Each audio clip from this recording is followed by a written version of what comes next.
Hey, Amani, peace, family.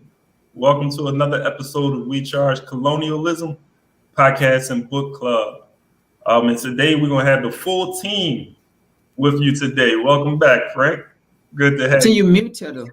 Oh, I'm muted. You can't hear me. Can't. You don't hear me.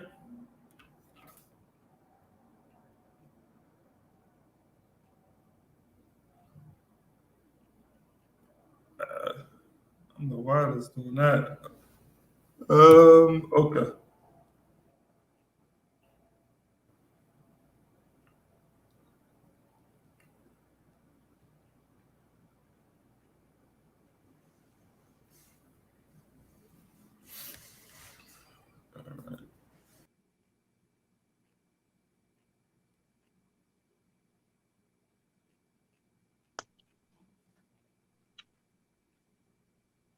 Peace, everyone. I think we're all discombobulated. Hey, yeah, can you hear me now?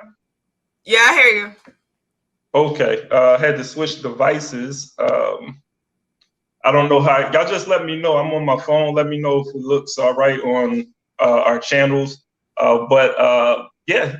So what I was saying is, peace, family. Welcome to another episode of We Charge Colonialism and podcast and book club. We have the whole team with you today, so I'm excited about that. I'm Ikemba of the Public Relations Committee. Wait, is that me? Because I can't hear you. You can't hear us, Frank? Oh, so maybe I was good before. Can you hear All right, me? so Frank is messed up. I'm gonna take him out for now. Yeah, if I can go back. Yeah, go ahead, Frank. You can start. Yeah, because I plan to read from my phone. So thank you all for being here. I guess you can introduce yourself while I'm doing this. Hey, this is Tierney. I am the steering committee chair for We Charge Colonialism. Excuse our technical difficulties. Yes, and we're going to get started.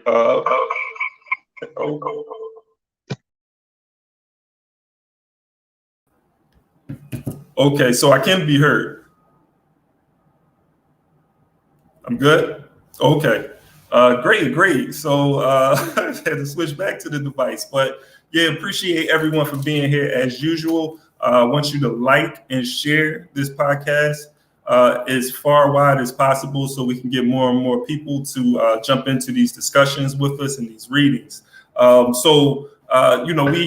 this podcast every week in book club to discuss current events, things that are happening around the world as it pertains to African people, as it relates to the issue of colonialism, because all of the problems that we face, I'm sure if you turn the corner, colonialism is right there.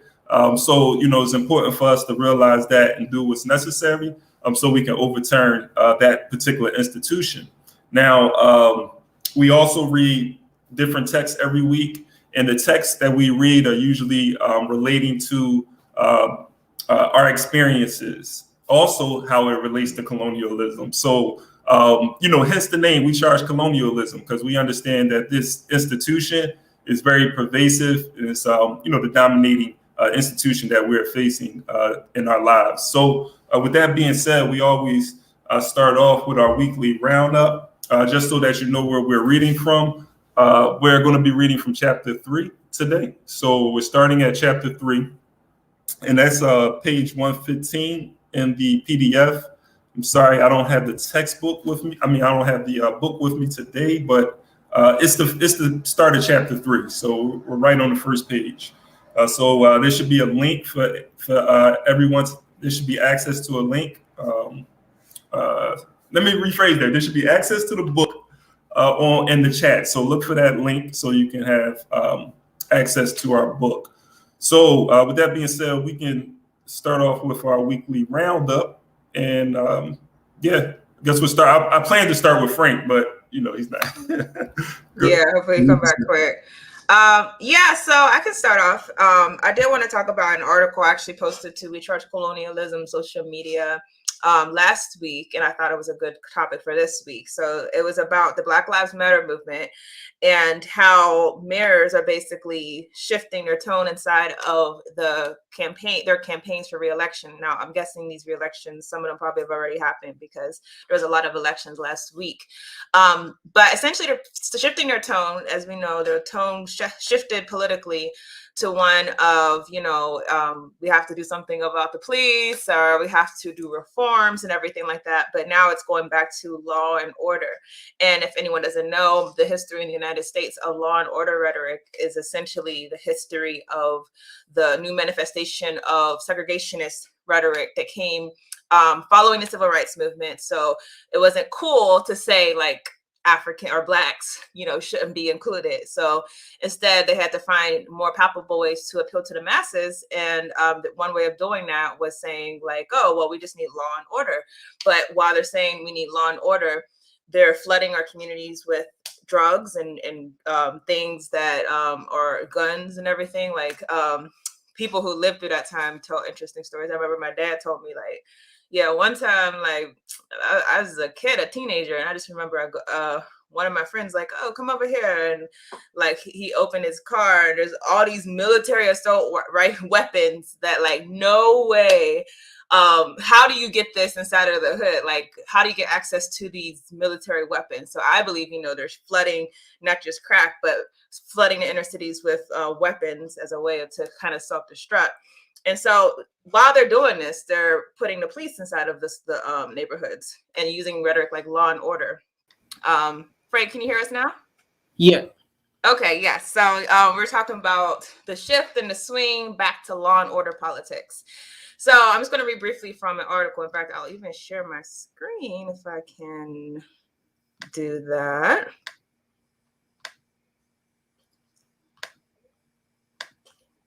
So the article says mayor candidates across the country are closing out their campaign pledges to restore law and order, a major setback for racial justice protesters who only a year ago thought they had permanently reshaped the debate on policing in America, which is, funny because I could have told y'all wasn't changing anything, but some people really buy into the moment and think that they were permanently ending the oppression of people through the police.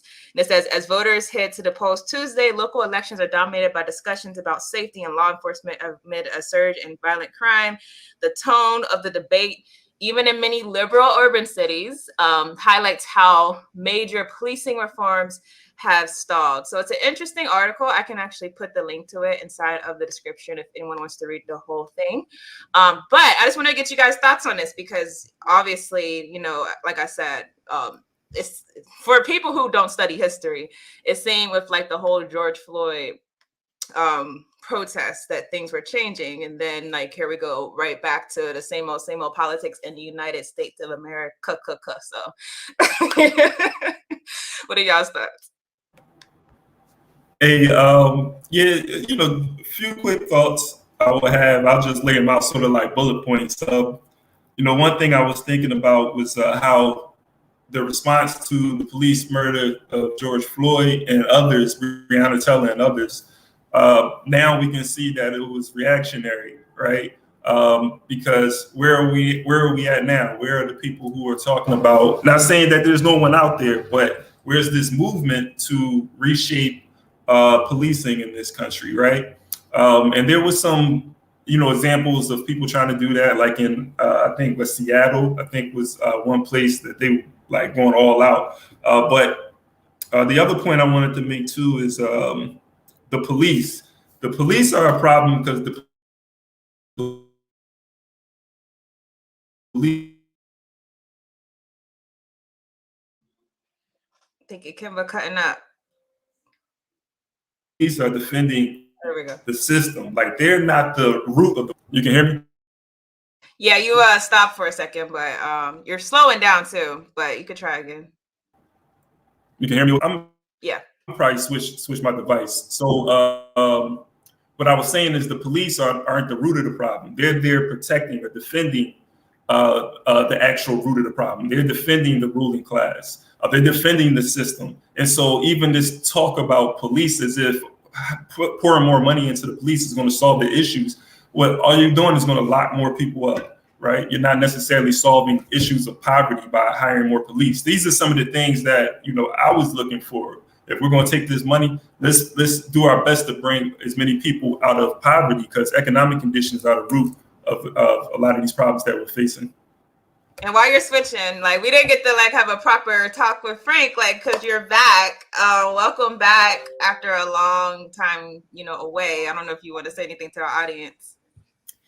Yeah, I'm glad to be back. I've been out for almost 2 months now because I was involved in a terrible car accident. I got hit twice. So I got hit from the back, and then I also pushed me onto the traffic lane, and then another car came from the front and kind of struck into me. So it was really, really bad, and I was bleeding from my nose, my mouth, and I even went into shock.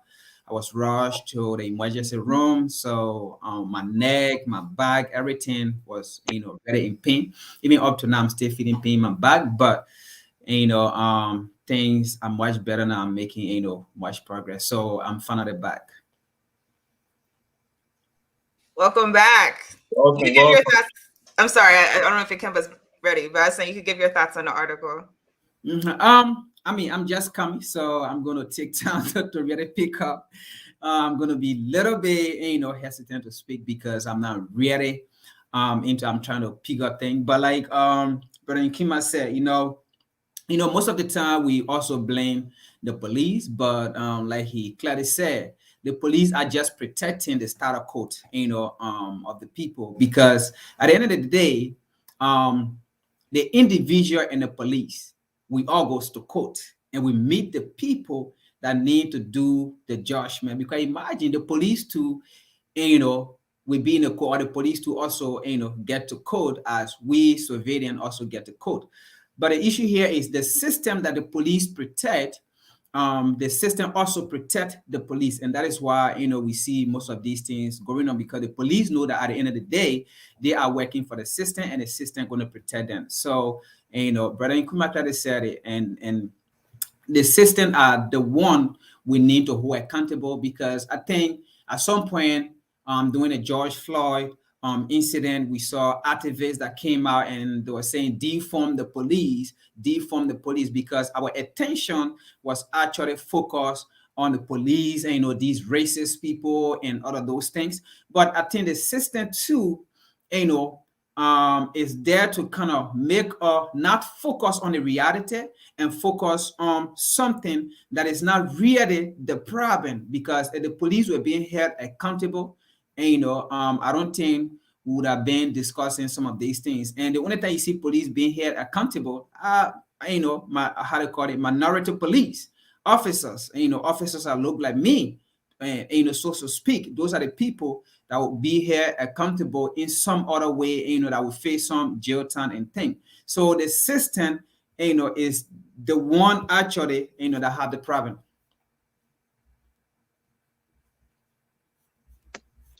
Yeah, another point too, like with the police, I mean, you have to really question the sincerity of these people who think like the police are the answer to the problems that we have in our communities.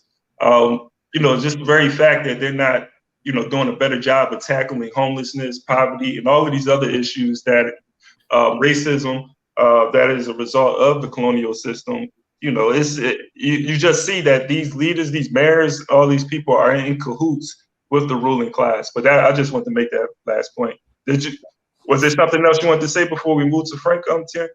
Nope, I think we're short on time, so you go ahead. Okay. So, Frank, it's been a long time since we heard you give a story, man. I was going to lead off the show with you, but you had some technical issues. But man, what's going on? I think our next topic here will be talking about Liberia, Firestone. Some of our viewers or listeners don't really know, about Firestone. They just see maybe Firestone in the Western world, and they don't really know where the material of that product come from. So when you hear about Firestone, the material of Firestone mostly, come from Liberia, though, that tiny land and suffering land. There where this product come from. Like if you go to the dollar store, you see plastic cups, spoons and all of those things. The material come from Liberia, tires and all of those things. But here's the thing though, Firestone, have a horrible history in Liberia. Even right now, I'm doing some research, but it's not everything that we can say until we can put everything together. But the war that was in Liberia, Firestone have a major influence in the. Imagine there's a company that was in Liberia that leased the, I don't want to say lease, that had the land for 100 and let's say 99 years. But when the 99-year period was coming to an end, we found out that all kind of war and activities and chaos was coming in, were being created in the country. And most of these things, the problem of the imperialists is that in order to succeed, they have to create a narrative, create a chaos, and to capitalize on that chaos. And that was one typical example of Firestone. And Firestone, since being in Liberia, have never created any conducive environment for the Liberian people, for the workers, and all of those things. So what Firestone have been doing to the Liberian people, mainly they gave the Liberian people beggar rest. They have not increased their pay, even gave them good pay. They gave them beggar rest, and that's what they have been doing to our people since its funding. And what happened here is, in that they have not even created how they call it, an environment that will be suitable for the citizen. Air pollution, water pollution, even the citizens that live in our area, in our surrounding, their water have been damaged and all of those things. The air have been damaged and it's causing death. So, and they are also paying deaf ear to it. In fact, I have been doing some research about it. There's a research I found from the Library of Congress. At the end of the day, these people have the information, but they change the story and bring a narrative to us. So Firestone was the one that actually enslaved the people in Liberia. It was not the enslaved African that left from here, that they took from here and took them to Africa. Because in fact, history tells us that the people they took from here and they took to Africa, they trained those people militarily to protect the colony of Liberia, to protect that territory just in case the native people want to rise up. And history has proven to us that those people were trained, and the United States also used her military, her navy, to put fear into the people. So listen to this right here. So this is what Firestone have done right here. I'm about to read it. It says here that tensions between the government of Liberia and Firestone increased in the following years and eventually resulted in a major crisis over the inadequate supply of labor. Firestone, indeed. Initially, Firestone had estimated an investment of $100 million in the rubber plantation from an annual production of 200,000 tons of rubber, which would be about half of the world output. In order to reach those goals, Firestone expected to employ around 350,000 workers, which considered utterly unrealistic. Firestone estimated that Liberia had an indigenous labor supply that was almost, and with an estimated total, however, it will not be possible to utilize that total number of workers needed for the land. To meet demand, Firestone had to develop a system of forced labor, analogic to slavery, in order to meet the number of workers needed for the required labor force. So, the enslaved African that they took from here did not enslave the Liberian people or the indigenous people they met down there, but they wrote the story and let the real story out, and then says to us that the people that left from here, the city that left from here, went in Liberia, they went enslaved, the people that they met there, they treated them this way, they did them this way, and that have been false, and we have been carrying a narrative and creating confusion among ourselves, hating our own brothers and sisters that left from here, and telling them you people came and enslaved her, and this is not new. It was Firestone and the United States government that actually enslaved the people. They murdered just how they enslaved or the African they brought in the diaspora and put them on laboring plantation and thing. They did the same thing down there. So Firestone, we are going after them, and they will pay for the damages that they have caused. We are digging the story, and that's what the last time one of my how to call it educational posts that I did on Facebook with the Liberian community, and I said Firestone should get what they can get right now, because once some of us get there, we're going to go after them. So that's the thing, and Firestone is involved in Liberia and other those things. And right after the war, and they elected a female president, Ellen Johnson Sirleaf, she went in and renewed the contract because the contract ended. And in 2005, she renewed the contract. So some of the chaos or the disturbances and the issue you see in Liberia, Firestone have been a cause, because the 99-year contract was ending, so they have to create another war in order to go back to renew the contract. Because in order for these Westerners to succeed in Africa, where they have their company, those nations have to be in the struggling situation. Want to add something, Terry? Yeah. As far as Firestone, and I'm happy you brought them up, Frank, because WCC, we're working with a number of other African-led organizations to formally lay out who are these corporations that are doing these types of things, who are these corporations that are oppressing us and are responsible for colonialism. And Firestone just so far is one of the quickest ones that came to mind when building the list, because Firestone, these cars that whenever we're driving around in our cars, we don't really think about what happens. Where did the materials come from that we are using? Firestone is very much the one who's been the driver of imperialism and colonialism inside of Liberia. So I'm happy that we're working to bring light to this, because we know that the oppressor will not obviously out themselves.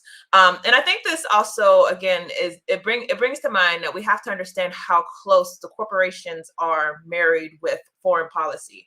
So we know, for example, Liberia was an American colony. They acted like Liberia was the first free African nation, or one of the few free African nations. But in reality, Liberia has always been very closely tied to the United States. It's literally been the U.S. proxy inside of the African continent. If they want to find a way to overthrow a government, they talk to their top officials inside of Liberia. If they want to find a way to co-opt the movement, they go to the neighboring Liberia to see okay, what can we do?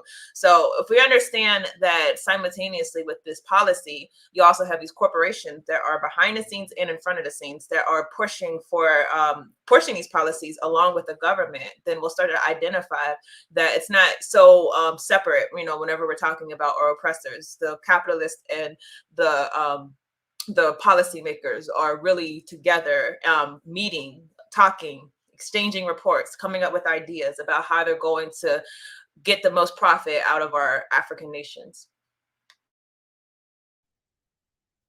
Yeah, I think both of y'all made some powerful points. I do appreciate this story as well, because I'm always looking. As an organization, we're looking. You had raised that, Terry, but that's definitely a personal interest of mine as well. It's just look at these corporations or companies that are exploiting the African nation. Because when we talk about colonialism, it's almost like this thing that happened in the past, and that's over with. And so when we're able to draw those connections to colonialism, to neocolonialism today, I think it strengthens our argument when we're out here having these discussions with people. So moving to the next topic, last topic is the G20. And I actually did a video, I think it's posted on our page now. I think it will be in the newsletter, and then after the newsletter goes out, we'll publish it. Yeah. Okay, so look for that. But yeah, I just want to talk briefly about the G20. I won't go too much into them, but I'll just say that they met May 30th to 31st. G20 is the group 20 that was established in 1998 or 99. They were created by the G7. And so I'm going to take it back to the G7 real quick, and so that we know G7 are those European imperialist nations, right? So United States, Britain, United States, Britain, France, so forth, right? The G20 has integrated some of the Asian nations into that group because of course after the collapse of the Soviet Union, the world became more open for capitalism, right? Because I'm just putting that out there as sort of the context. And so now that you have these other nations who are beginning to have some economic success, the Western nations see that it is important or is more valuable to bring them into these discussions. But these discussions that's being had isn't for the benefit of the masses of the people. It is for these particular nations. I will say that the heads of the states are definitely looking out for their nation's interests at the end of the day. But when we look at the G20 makeup, South Africa is the only country that's a member of the G20. And I think, I know part of a reason, a strong reason for that is because of their colonial history with the Dutch and the English. So with that being said, you have like 53, 54, depending on, West Sahara's recognized, but, you have that many countries who are not at the table having this discussion on the future of the world. The G20 makes up 60% of the world's population, which is a result of India and China. But I'll just leave it here for the sake of time and just say that I think it's important that we see these or keep up with these conferences and these groups from the colonial powers when they come together and they're making decisions that's going to impact our lives. They're talking about 70% of the world's population to be vaccinated by April 2022, somewhere around that time, but sometime during 2022. The previous year, they were talking about HIV and AIDS. They're sitting back and they're just talking about a lot of these problems they're talking about. They're really the source of all of these problems at the end of the day. And so I think it will behoove us, or it's incumbent upon us to come together that are part of the colonized community and have our discussions on how we're going to govern this world. It's more of us than them at the end of the day. I mean, so when you posted that inside of our group chat, the 70% of the world colonized by, what is it, 20? You're talking about the trade? What stat you talking about? No, the stat. I mean, if you posted it in a group chat, they're trying to get 70% of the world. Population vaccinated. Yeah.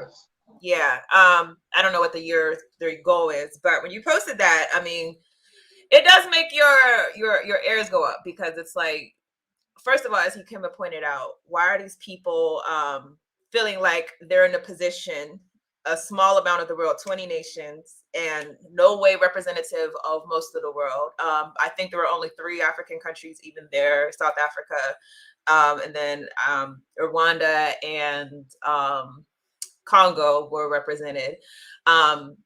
And making decisions for the entire world, it does make your ears go up, especially because we should understand that the vaccine colonialism issue is very real. Particularly, there's only a couple of companies that are given access to the world, really, particularly ones in America. And then also on top of that, they're trying to use their vaccines, each individual country, use their vaccines as kind of like leverage to say, oh, you have to take our vaccine if you want to come into our country, or we don't recognize this vaccine. Cuba, which has had, I don't know if y'all know, Cuba has a vaccine that's actually has a bigger success rate than both Pfizer and Moderna. The World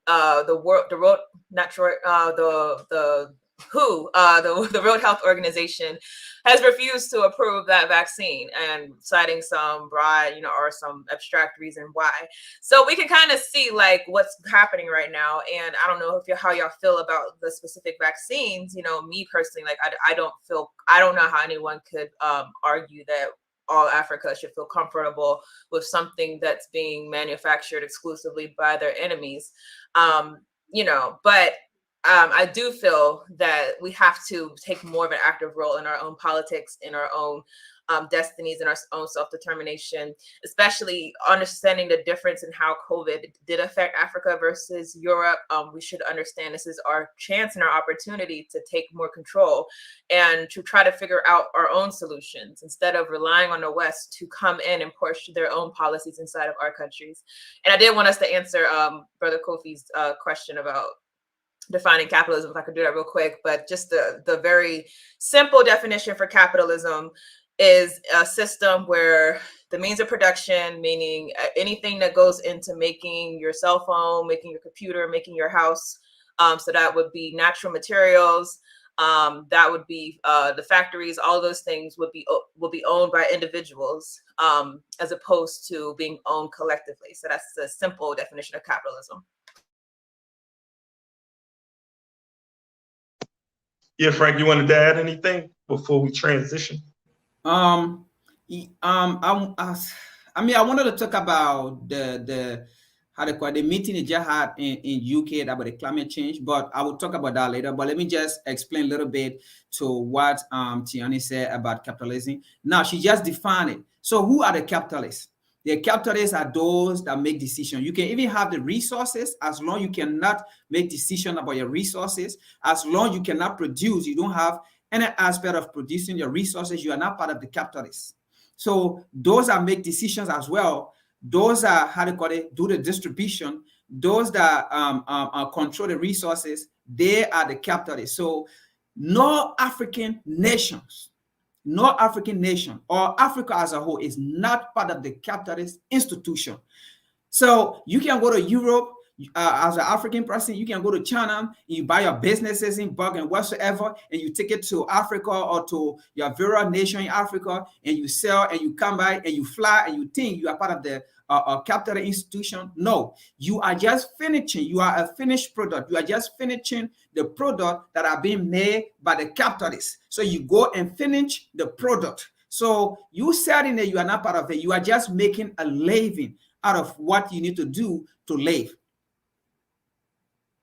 And just a little difference though. Like I would put it more so like there are definitely Africans who owned privately like the means of production, so that would be capitalist.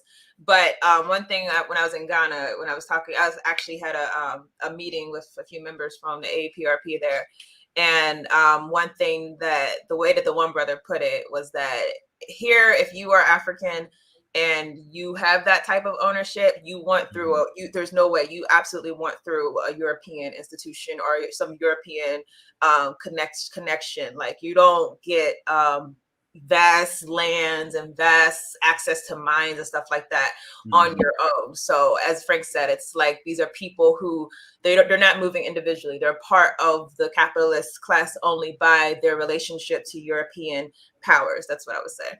Yeah. Indeed. You know, and these, you know, talk about capitalism, that can last for hours. I'm over here just thinking like, but there's certain characteristics. The one thing I like to tell, you know, emphasize when speaking to people, because I've had conversation with Africans in the diaspora about capitalism and, you know, the use of capitalism and how it's always been around. One of the things that we have to understand is that when we say capitalism, we understand that markets have always existed. You talked about ownership, right? Property ownership. These are characteristics of capitalism. But I think like the important aspect of this type of capitalism has that colonial aspect to it as well. So we're dealing with colonial capitalism. And also it's capital based. Like we never had a society where it was a capital-based society. But I know we don't have a lot of time to get into it, but you know, there's just certain characteristics about colonial capitalism that has never existed. With that being said, we're going to get into the book. Maybe we can talk about it more with the reading too. Pretty sure Walter Rodney is going to touch on capitalism. But I want to encourage people, again, like and share. Amani Na Asabuhi. Revolutionary greetings. I see y'all in the chat. But yeah, like and share. Also, I want to always encourage people to email us at info@wechargecolonialism.org. Find out how you can get involved and become a member. Also, check out our website at wechargecolonialism.org. and we are on all social media platforms. Well, the ones I know about: Twitter, IG, Facebook. I know they be creating stuff, but I'm only hip to those. But yeah. You're right.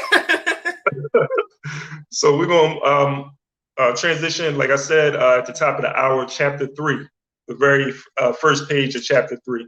And it's 115 in the text. I'm sorry, 115 in the PDF. Frank, maybe you can tell us, you're looking at the book, right? What page are we in the book? Yeah, what page are we? Oh, you're on mute. Sorry, page 75. 75? Yeah. Okay. All right. So let's get right into it. So chapter 3, Africa's contribution to European capitalist development, the pre-colonial period. British trade is a magnificent superstructure of American commerce and naval power on the African foundation. Malachi Pasla. Ooh, that's a tough one. I'm not even going to do it. If any of y'all know, I'll let y'all. But the African trade, the great pillar in support of the British plantation trade in North America, 1745. If you were to lose each year more than 200 million livres than you now get from your colonies, if you had not the exclusive trade with your colonies, to feed your manufacturers, typo here, to maintain your navy, to keep your agriculture going, to repay for your imports, to provide for your luxury needs, to advantageously balance your trade with Europe and Asia, then I say it clearly, the kingdom would be irretrievably lost. Bishop Maury of France, argument against France's ending the slave trade and giving freedom to its slave colonies, presented in the French National Assembly. Maybe we could touch on that. But how Europe became the dominant section of a worldwide trade system. Because of the superficiality of many of the approaches to underdevelopment, and because of resulting misconceptions, it is necessary to re-emphasize that development and underdevelopment are not only comparative terms, but that they also have a dialectical relationship one to the other. That is to say, the two help produce each other by interaction. Western Europe and Africa had a relationship which ensured the transfer of wealth from Africa to Europe. The transfer was possible only after trade became truly international, and that takes one back to the late 15th century, when Africa and Europe were drawn into common relations for the first time. Along with Asia and the Americas, the developed and underdeveloped parts of the present capitalist section of the world have been in continuous contact 4.5 centuries. The contention here is that over that period, Africa helped to develop Western Europe in the same proportion as Western Europe helped to underdevelop Africa. The first significant thing about the internationalization of trade in the 15th century was that Europeans took the initiative and went to other parts of the world. No Chinese boats reached Europe, and if any African canoes reached the Americas, as is sometimes maintained, they did not establish two-way links. What was called international trade was nothing but the extension overseas of European interests. The strategy behind international trade and the production that supported it was firmly in European hands, and specifically in the hands of the seagoing nations from the North Sea to the Mediterranean. They owned and directed the great majority of the world's seagoing vessels, and they controlled the financing of trade between 4 continents. Africans a little clue as to the tri-continental link between Africa, Europe, and the Americas. Europe has monopoly of knowledge about the international exchange system seen as a whole, for Western Europe was the only sector capable of viewing the system as a whole. You want to discuss before I keep going? I think I would like to discuss the dialectical relationship between Europe and Africa and other parts of the world, because to me that's something that is missing from a lot of the discourse about, oh, we need development. And because Europe is kind of put on a pedestal and America is put on a pedestal of the development that Africans are seeking, they're not relating the fact that that type of development inside of that short amount of time was only a result of the pillaging of other parts of the world and also enslaved labor. You know, America would not have been able to build up all these things without slave labor. Europe was using slave labor. Don't think that, I mean, it wasn't as deep as in America as far as actually in Europe. But if you understand that the plantations that were owned by the major European powers, whether it was the English or who owned a lot of the Caribbean nations, and the Spanish who were owning almost all of the Hispanic nations, Portugal, that has a direct relationship to their development. So whenever I hear Africans trying to imagine development as some type of self-sustaining force that it was for the West, I want to ask them, so who are you going to enslave to get that type of development? Who are you going to pillage? And if you're talking of, and we have a real life example of that, because Rwanda, Paul Kagame, they're very developed, but they didn't get that from within. They got that from pillaging places like the Congo. Mm-hmm. So whenever we're talking about development, we have to understand, like, to me, again, I think the whole idea of development has to be reconstructed for something that's authentically African. We adopt European terms with their meanings. And to me, when I think about development as far as Africa, it cannot be something that comes at the cost of human life and uses slave labor and manipulates other Africans or even just any indigenous person as a way to try to elevate one segment of a society. Indeed. Frank, you want to add? Yeah, I think I will go with Tiani, and I'll also look at the aspect where he spoke about the internationalization between Europe and Africa and so forth.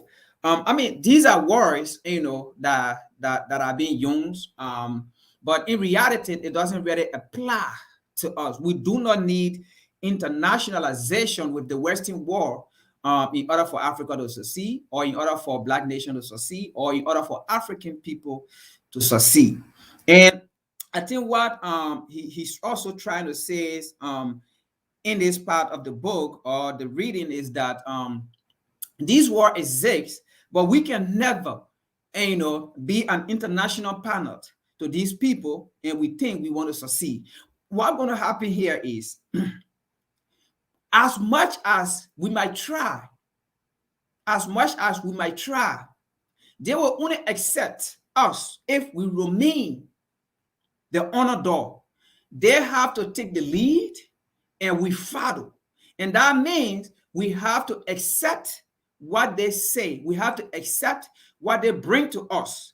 We cannot be on a table forth with them and give them decision. They're not waiting to listen to us. So he's trying to tell us here that if globalization was actually going to work, if Europe benefit from Africa, or the European nation have benefited from Africa through this global exchange, but Africa have never gotten anything from Europe through this global exchange. So it will never work. For example, and this is when I'm going to go into it. Recently, right, we just saw African leaders going to England to have a meeting about the war, about the climate change or the effect of climate or pollution and all of those things. I mean, that was great. African leaders went there and African representatives went there. They gave great speeches and all of those things. And the Ghanaian president, and there was a child, a little girl from Kenya, and she also gave a great speech as well, begging European people that they should look into their heart, they should do this and all of those things. Look, folks, the effect of climate was never caused or are not being caused by African, are being caused by the European people, are being caused by the Caucasian. So first of all, by they're calling us to have meeting with them, they're not really listening to us. What they're doing to us is that in order to actually know how to deal with your enemies or your subordinate, you have to bring them closer to understand their mind, their intention, and then you will know how to deal with them. Let me tell you something. All those European leaders, even America, Joe Biden, they all were sitting there. They wasn't there because they wanted for African to be there. They wanted to see how brave we are. They wanted to see our intention. They wanted to see the lead we're about to take. And after that, let me tell you something. These people, they are not going, they will not go into their separate meeting to actually have the meeting and then read those videos and then look at those videos and see African intention and then come out with their next plan. They were not ready there to listen to African and team. No, we gave those speeches and team and we left, right? And what went behind the scene also was to bribe some of those African leaders, because we're talking about African unity. You cannot be talking about African unity and you having meeting with these people. So they called in there. They were all doing things behind the scene, bribing them, giving them money at the end of the day. And then when they come back, most of those leaders, you will never see them talking about African unity again, because they are being bribed into those meetings and so forth. That is why it is. So I think we should be discussing, if we want to discuss climate change, we should discuss it on the continent of Africa. African leaders should come together. African representatives should come together. Those who have knowledge, they should come together and discuss about climate change on the African continent, and not coming to a European nation and West. It's not going to help us.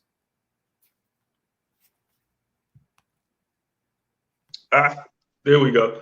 Hey, appreciate both of those points. Like, as y'all was talking, as you were talking, Tierney, a statement had came up that I can't recall who put it up there, but it was Walter Rodney didn't understand the difference between mercantilism and capitalism.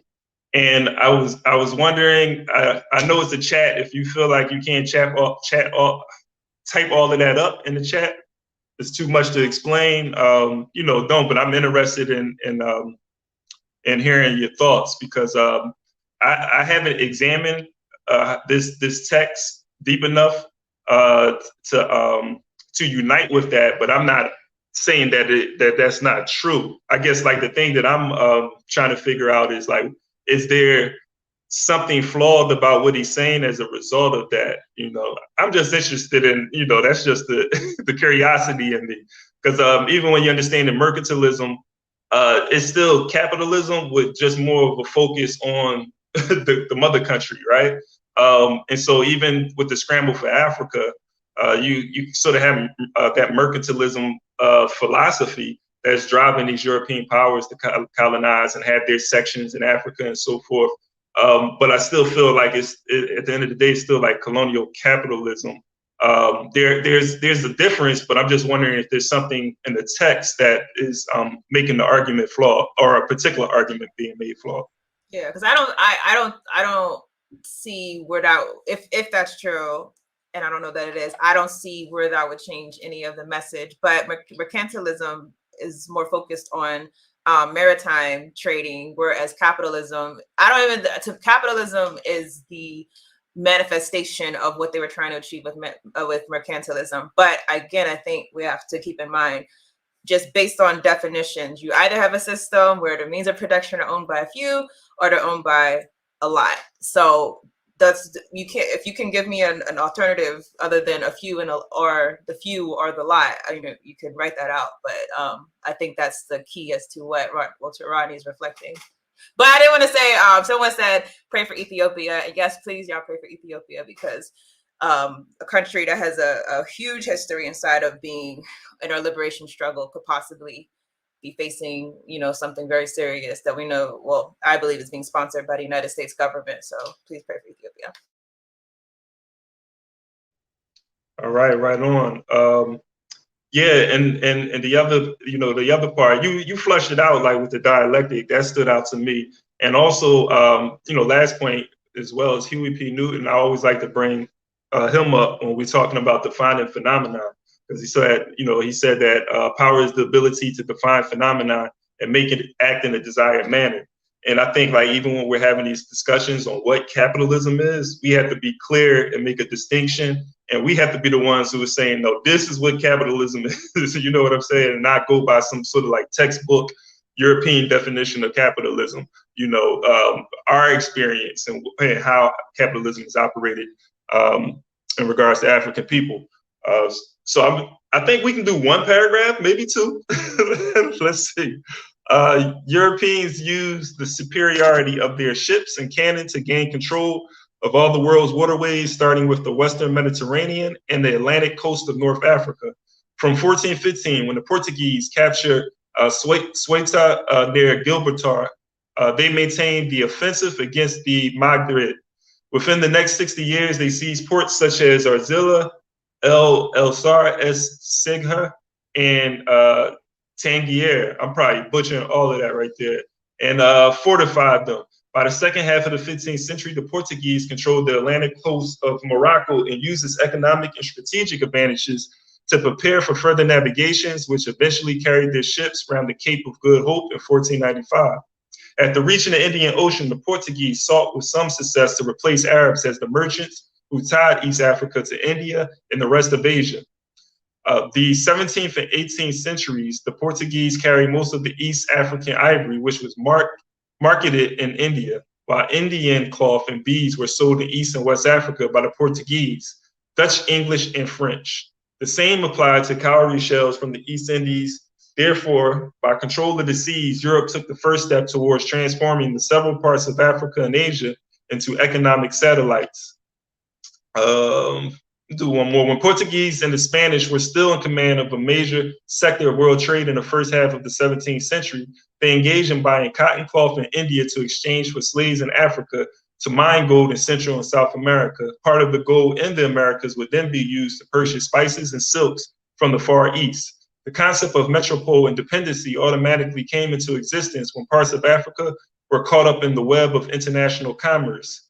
On the one hand, there were the European countries who decided on the role to be played by the African economy. And on the other hand, Africa formed an extension to the European capitalist market. As far as foreign trade was concerned, Africa was dependent on what Europeans were prepared to buy and sell. All right. So I'm gonna stop it there. We got a few minutes left.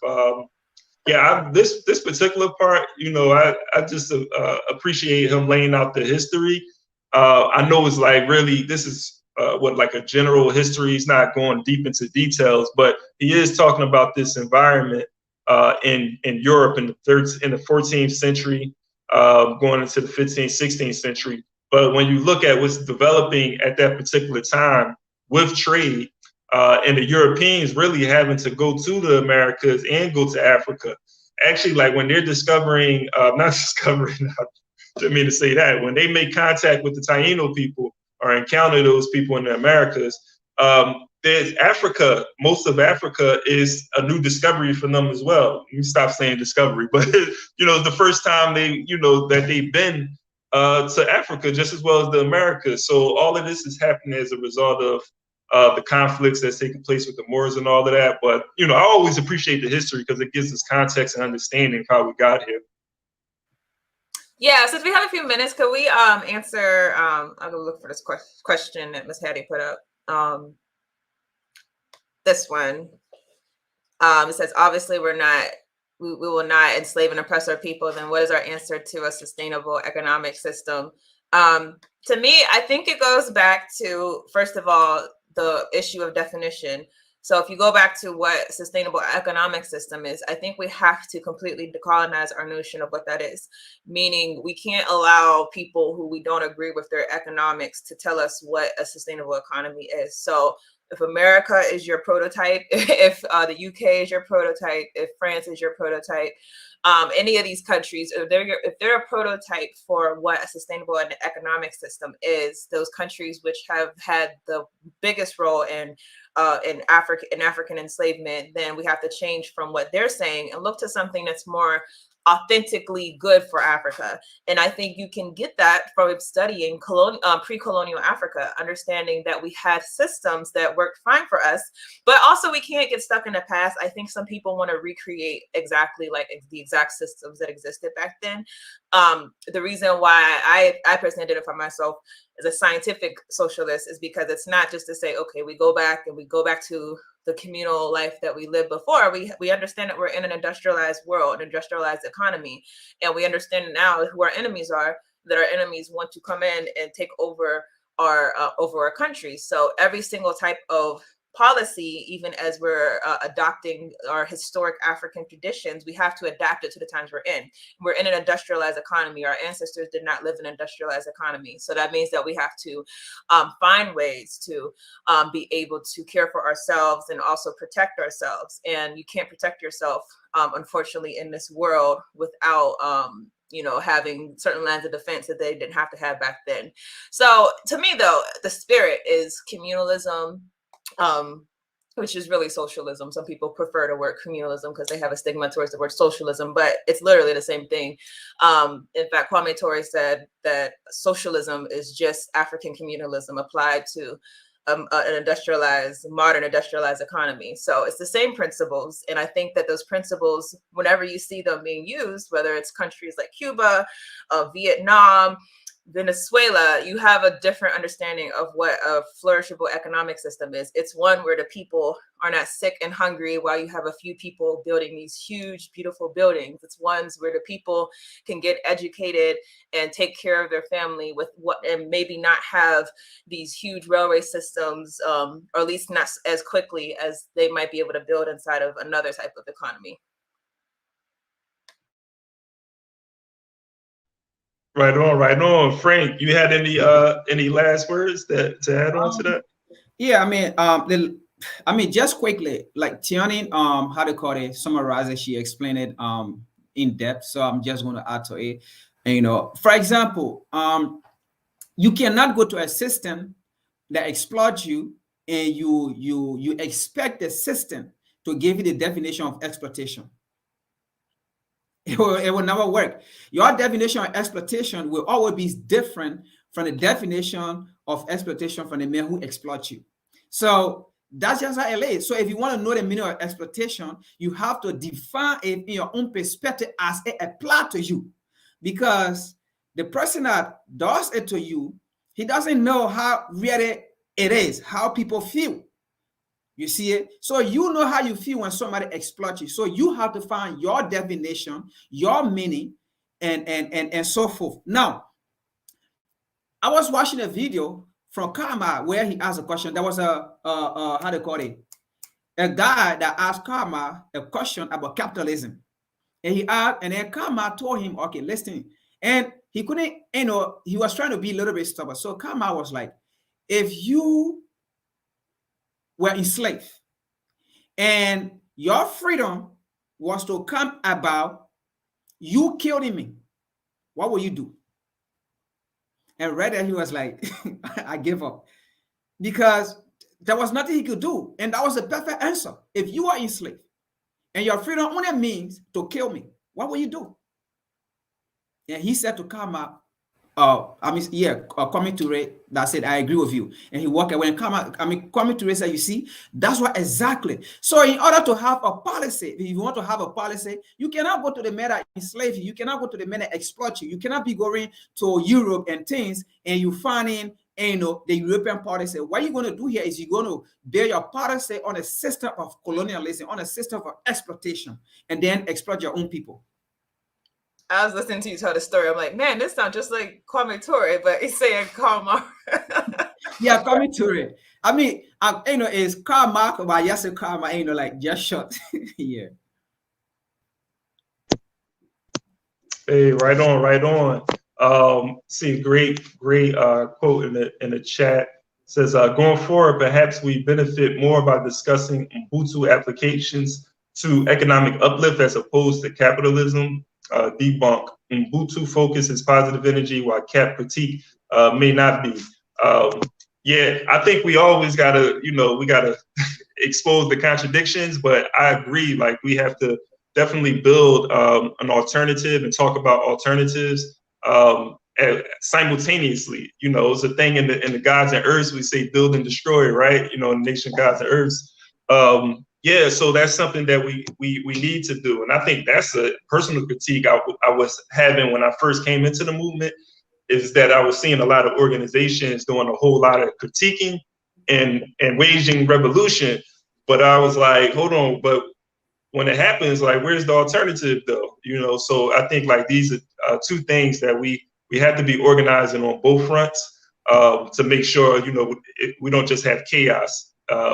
Because that's the thing too. What is it going to? That's a whole nother story. I ain't got time. Tierney, you wanted to say something? Go ahead, because I'm. Oh, I mean, no, I was thinking in my head, but yeah, and I see that.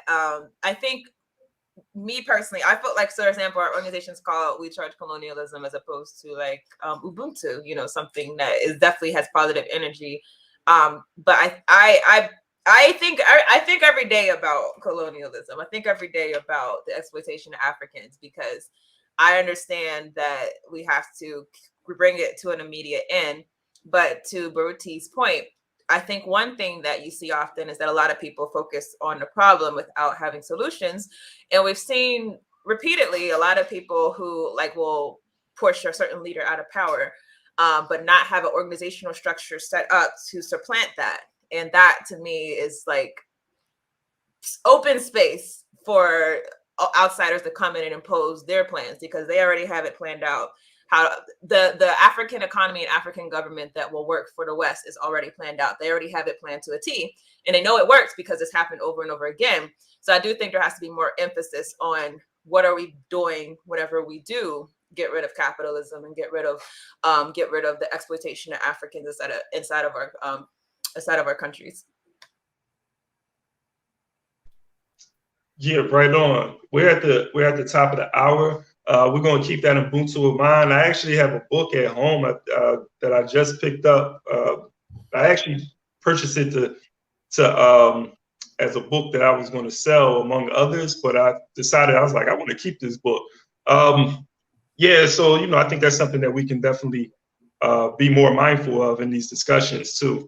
Talking about those African philosophies are alternatives to the social system that we have now. Excuse me. But with that being said, though, it's 11:01, and I want to appreciate you all for being a part of this hour of discussion, reading. We will be back here next week at 10 a.m. to continue to dive into this text, How Europe Underdeveloped Africa. So please come back, and don't forget to share, like and share this podcast so we can have more and more people be a part of these discussions until we get free. Then we can switch the discussion up. All right, y'all. Peace, everyone.